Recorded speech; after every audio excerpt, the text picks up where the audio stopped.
大家好，我是主持人陈燕纯，欢迎收听，欢迎收看财讯的听了才知道。今天要跟大家聊聊韩国靠拢台湾，半导体合作化敌为友，共抗红潮压境。想知道的听众跟观众朋友们，请记得听到跟看到最后。今天来宾是财讯双周刊的副总编辑林宏达，欢迎宏达。燕纯，各位观众朋友，大家好。对，今天我们继续来聊半导体，但今天的主角换成韩国哈。那韩国过去跟台湾在半导体上面比较处于竞争的关系。其实最近的韩国整体经济蛮 suffer， 那最近又碰到了这个当冲戒严这样的事情。那我想先请宏达帮我们讲一下，到底现在韩国的整体经济状况是怎么样？财讯想跟所有的频道会员表达最深刻的谢意，因为有您的支持，才能让我们持续带来精彩的内容。当然还有很多观众留言赞助以及帮影片按赞与分享，这些都给我们非常非常大的鼓励。再一次感谢所有支持我们的会员与观众，也欢迎大家加入频道会员，与我们一起追踪政经趋势，掌握投资脉动。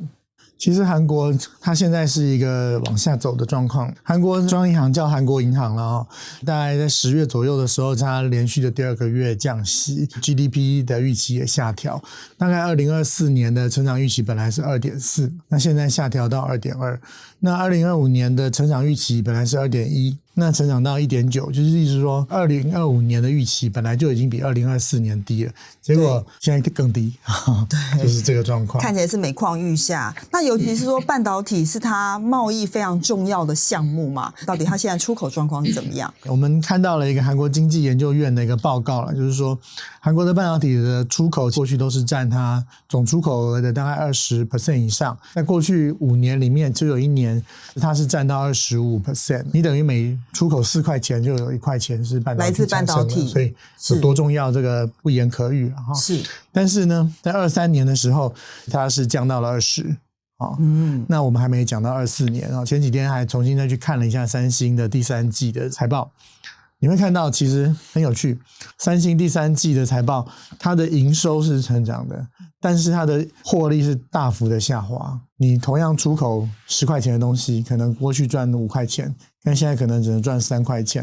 如果再比对三星的这个股价图，因为大家预期记忆体的这个 cycle 它的循环已经到了一个尾声，所以在今年初的时候，三星的股价是拉到在5年来相对高的一个地方，但是在今年一整年啪一路下滑，其实到现在它是处在一个5年来相对低点的一个位置，是代表说其实看起来前景也不是太乐观韩国的经济也是啦，就是说韩国过去跟中国的依存度也算是蛮高的，但是这个贸易顺差的情况这几年来出现蛮大的改变啊。是，所以韩国对中国的这个贸易顺差呢，从2021年开始下降了，那到2023年的时候就开始出现了这个逆差，意思就是说其实中国卖给韩国的东西比较多，配合我们上一次所讲的这个中国的晶片国产化对成熟制程的冲击，它不只是冲击台湾，它同时也冲击韩国，因为现在中国为了它的这个供应链安全，它不见得就能够接受说一个外国公司在它的供应链里面占这么大的一个位置，所以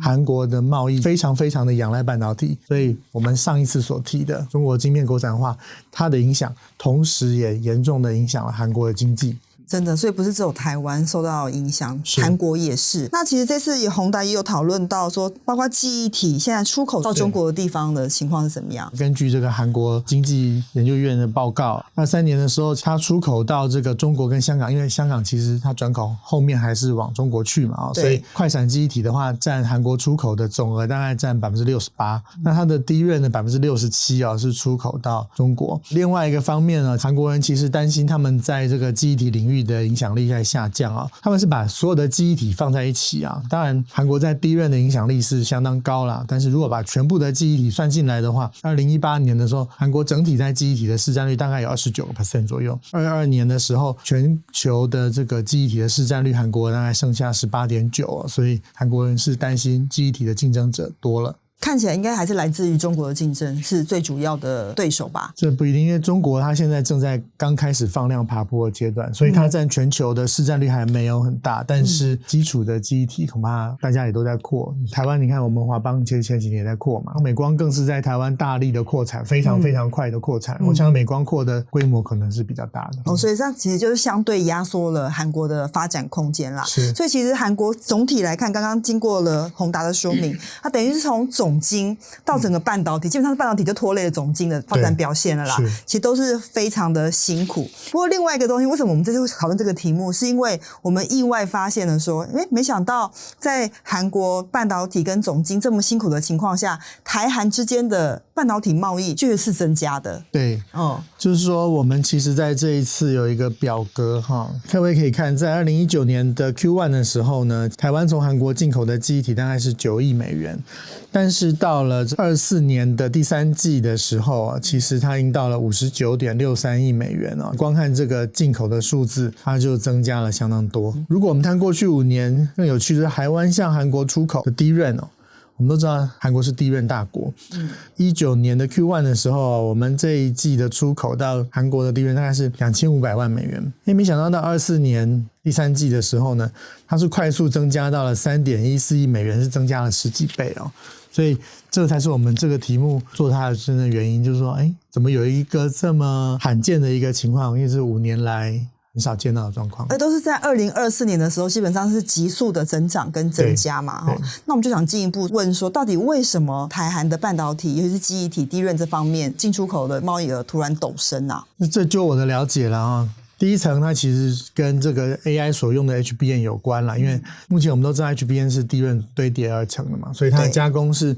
先从这个韩国做好的 HBM 运到台湾来堆叠完之后，再回去韩国再做进一步的封装，所以这个一来一往，所以是因为来台湾台积电这边做，这是一部分的原因啊。是另外一部分就是我们采访这个中经院的这个王国成王研究员他说我们现在台湾的角色在从代工材开始往这个中间这边的中间材开始往设备这边去移动，意思就是说我们的 AI server 这方面的位置其实对我们造成了很大幅的这个影响所以在相关的合作就会多了，等一下我们会继续讲对，第三个就是说韩国的贸易的结构里面有点改变了，就是说它往美国的这个增加的幅度很快，所以有点像过去几年台湾所出现的状况。大概在1-2年以前我们讲说这个美国会开始对台湾的贸易越来越重要的时候，其实当初我们很难想象台湾原来大部分的出口都是往中国的，但是现在你各位去看，你看台湾的出口结构已经有了很不一样的转变了，是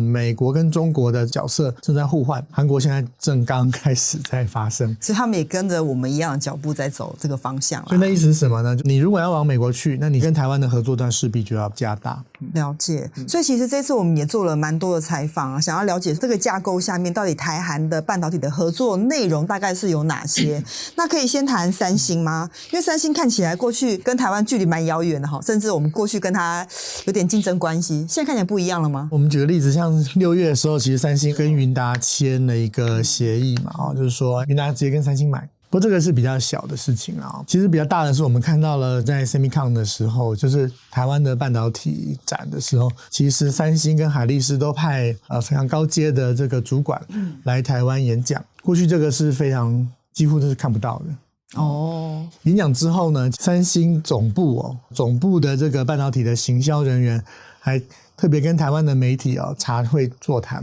我就问了一下他们并不是要跟台湾媒体讲什么消息，他们是要问台湾媒体你们到底想知道什么。然后呢，这个开完会之后呢，三星的总部就在台湾设了一个公关人员，专职就是三星的半导体总部的部门直接对他。是他们为什么会这过去都没有的？对，他们为什么会做这个动作？是因为有什么需求吗？就我目前的了解，就是三星看起来正在逐步的加大对台湾的合作。过去三星所做的记忆体，因为它是大宗物资，所以其实它根本不担心卖不掉，所以它跟台湾大概就是反正就卖嘛，不需要沟通。但是现在第一个记忆体其实是越来越分散，而且跟台湾的供应链合作越来越多。比如说大家所现在关心的 HBM，接下来为了要增加它的性能，它必须要跟台积电合作，在这个基础的这个 base die 做客制化，它才能够更加快它的速度。所以台积电跟三星之间的合作，只要三星想要继续往 HBM 走，那这个合作是难以避免。那海力士更是合作了很多，而且明显的受益。没错。所以三星我相信它将会加大对台湾的合作，因为未来 HBM 才是记忆体里面高速成长的一个领域。对，比较高附加价值啦，才不会陷入这个成熟的一般大宗商品的价格红海里面。是。但我觉得也很想知道说2025年三星会在台湾比如参加什么样的盛大的公开活动吗？这个我就很好奇，因为这很有指标性啊。过去它比较缺席在台湾的什么电脑展啊、computer 展、半导体展之类的。这个我们5月就会知道了，我还不确定，还不确定是不是？但是有可能。但因为2024年他那个副总裁来台湾做演讲的时候，其实大家已经非常的意外了嘛，代表说台韩半导体的合作看起来是会越来越密切嘛？你觉得？对，因为你要往美国去嘛。现在一个世界2个半导体系统这件事情，大概已经没有人怀疑了啦。好，不要再说什么还有全球化这回事了。你现在发展 AI 想买晶片的人不见得买得到。如果你是在另外一边的话，你买不到这个晶片。那想卖呢，以后可能还不一定能卖。所以地缘政治对于半导体的影响只有增加没有减少。那这个时候，如果韩国还想要继续往 AI 去，还想要往美国市场去，他跟台湾合作是无法避免的。这次宏达访的那个王国成，他讲一个观点，我觉得也很不错。他就说，加强台韩合作，把晶片卖给韩国，再透过韩国卖到美国去，它可以减少我们跟台美贸易的这个逆差的部分。这个观点我觉得蛮有趣的。这是很关键，因为这个美国的新任的这个总统川普他已经先预告了，贸易逆差是他要解决的问题，所以这个现在变成谁卖的越多，大家就要烦恼以后要背，有点错错。所以台湾生意很好的时候，自己其实也有挑战，刚好让别人来分担一下，可能压力会小一点，也是一个逻辑啊，也是一个逻辑啦。如果可以合作，但我另外很想问，过去台厂跟三星其实有很多爱恨情仇哈，那很多科技业的业者内心有点过不去，这东西你有观察到什么有趣的现象吗？但我觉得其实台湾跟韩国还是蛮多合作的，比如说你看环球晶，其实它在韩国有厂，日月光有厂，对。那台积电更是跟海力士其实是常年合作的非常久了，要不然不会有今天的 HBM。所以我也真的不觉得说台韩之间只有竞争没有合作。我们讲一个事情呢，就是过去是全球化的时代，所以台韩是竞争的，因为呢全球只要哪里的零组件成本低，我就跟谁买。对。但说实在话，现在已经没有什么全球化了，那就有合作的空间。所以要靠拢啦哈，站在产业立场，大家如果可以共同合作的话，我觉得也是另外一条路啦。因为毕竟以后就是一个 G2 的世界啊。有另外一个观点，我也想来请教宏达，就是说，其实这次我们的专栏作家李正宇他有提到说，他也会担心说，整个韩国政治系统如果在经过改选之后，如果向中国靠拢的话，他可能会从这个美国供应链里面被排除啊。但这是政治跟地缘政治有关，还不确定性非常高。那市场会怎么样评估这样的状况呢？我想我们谈的是半导体啦哦，如果你谈地缘政治的话，我想这个还是要看下一任总统是谁。是，没错。就是现在先猜是谁不一定猜得对嘛。没错。那这个总统又会怎么做？反正你也不一定猜得对。对。所以我想现在我们还是留一点给以后讨论。了解，台韩合作看起来是机会比较大的嘛，对不对？就产业发展来看的话，我还是讲这句话：如果你要发展 AI 的话。那你跟中国合作，我不晓得它怎么发展。最尖端的 AI 啦，如果你要发展 Edge， 那另外一回事。了解。好，所以我们接下来可以怎么样观察台韩之间的科技交流呢？我们之前讲过，其实中国变成了一个 IDM 嘛，所以最明显的指标就是三星这个 IDM 受到中国的压力会有多大。我看最新的三星的法说会里面，在记忆体里面就写了一句话：我们记忆体部门受到中国的强力竞争。所以这就是一个非常明显的证据，三星这么巨大的集团，对，它已经很明确的告诉大家，我们是受到中国在记忆体的强力竞争了。对，其实之前宏达也有分享过，其实三星早年的布局是重压在中国，这几年来做了很多的撤退嘛，它其实撤了很多，撤了非常非常多哦，那一个一个都撤了，对，或许因为它 size 可能太大了。最近在跟朋友聊天的时候，常常来比较台湾跟韩国的这个经济发展，台湾跟韩国的结构基本上非常类似，但为什么台湾会转得比较好？是因为台湾的中小型企业比较多，弹性比较大。韩国在你要做代工那些对于成本很敏感的东西的时候，它其实是没有办法跟台湾竞争，而且我们其实两个国家都都有少子化的一个状况。是啊，那所以你的人力的成本结构跟你的人力资源恐怕也是一个挑战。对，我常常开玩笑跟朋友讲说，其实台湾跟韩国有点像难兄难弟，各自各有所长啦，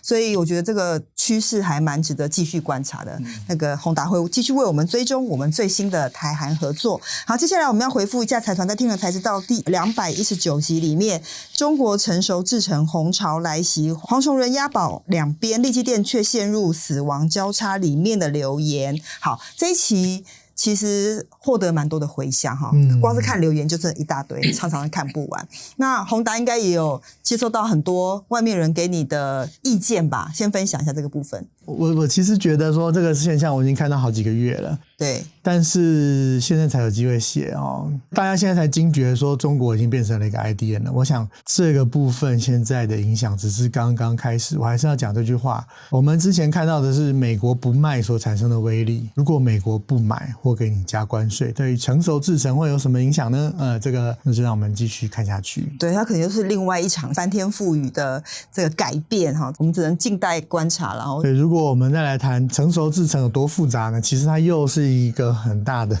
story。对，我们会在明年慢慢为大家继续解构了哈，这个戏会继续的演下去。这戏实在好长哦。对，是连续剧了哈。好，那宏达念一下这个上次的留言好吗？好，财团会员 Lee Jerry 赞助了300元，谢谢。哦，谢谢这位会员。财团林志华说，相同的制程线宽不代表一定有相同的晶片性能，会影响晶片性能的因素很多，电晶体密度只是其中的一个因素而已。举凡制造的精度误差或使用的材料都会对晶片性能造成不小的影响这个没问题。对，确实讲得非常专业。财团 Michael Chen 说，非常棒的节目，主持人和来宾都是一直之选，已订阅并按赞，内容扎实，毫不啰嗦，值得推。这个谢谢。对，谢谢大家的支持，请多指教了哈。如果有什么意见，请留言。对，因为我觉得市场变化很快了，有些观察跟细节可能我们会 miss 掉哈，就欢迎大家提醒我们。只能说我们有尽力，因为这个故事真的很大，而且很复杂。我们只能说尽量的在把它写得完整。对，我们就一起努力。但如果有什么问题，请各位多多包涵，请多多指教哈，给我们多点建议，这样好吗？好，今天非常感谢宏达的分享。如果你想了解更多的内容，欢迎购买财讯第727期杂志，里面有更详细的介绍。听了才知道，我们下次再见，拜拜。